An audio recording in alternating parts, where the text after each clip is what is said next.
Will re-gearing your Tacoma to 4.88s stop it from hunting for gears? Yes, for almost any Tacoma with bigger tires, changing the stock axle ratio to 4.88s is the correct fix for gear hunting. It also makes the truck feel much more responsive from a stop. The reason is all about engine load.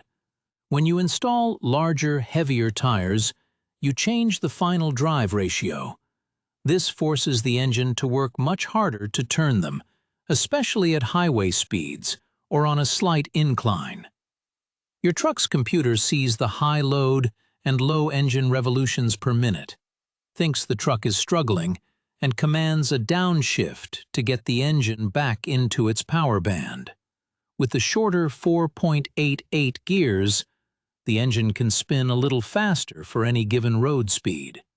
This puts it back into its efficient range.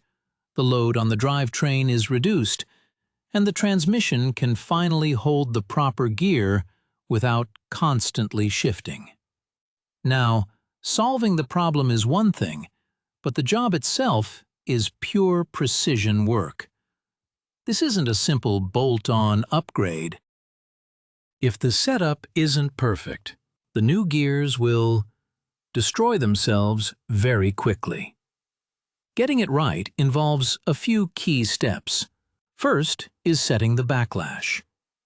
Backlash is the tiny amount of clearance, or slop, between the ring gear teeth and the pinion gear teeth.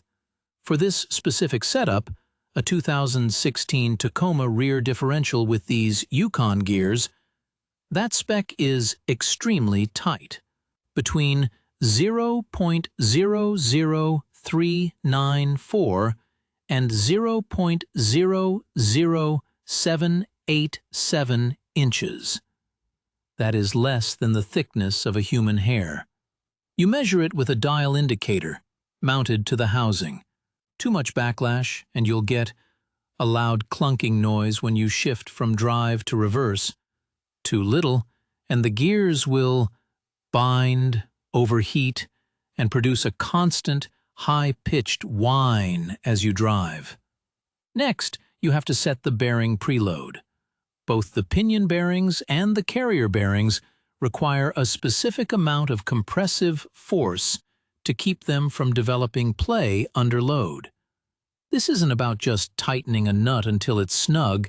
It's a precise measurement of the rotational drag on the bearings, often checked with a beam-style inch-pound torque wrench. Too little preload allows the gears to flex away from each other under power, which can chip or break teeth. Too much preload will create excessive heat and friction, quickly burning up the new bearings. After the mechanical settings are done, the final check is the contact pattern. You apply a special marking compound to a few teeth on the ring gear, rotate the assembly so the teeth mesh, and then inspect the footprint left behind. This pattern is the ultimate proof of your setup. It shows you exactly where the load is being applied to the gear tooth. A perfect pattern is centered on the tooth, from face to flank, meaning the load is spread evenly. A pattern that's too high, too low, or pushed to the edge tells you the pinion depth or backlash is wrong and needs to be readjusted. Without a good pattern, the gears will be noisy and will fail prematurely. Finally, after the differential is reassembled and installed, you have a critical break-in period. You can't just drive it normally. The procedure involves several gentle heat cycles, driving for about 15 to 20 minutes, then letting the axle cool completely for at least an hour. You have to do this 4 or 5 times.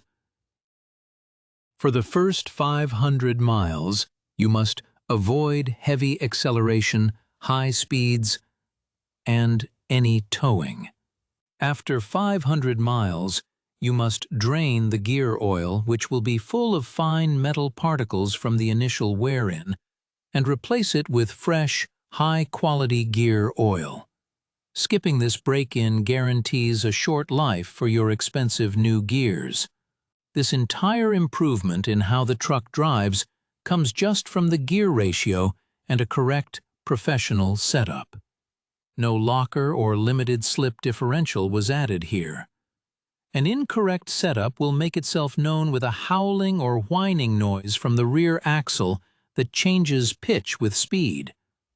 By the time you hear that sound, the damage is done. So before you start thinking you have a transmission problem, check if your axle ratio is the right match for your tire size.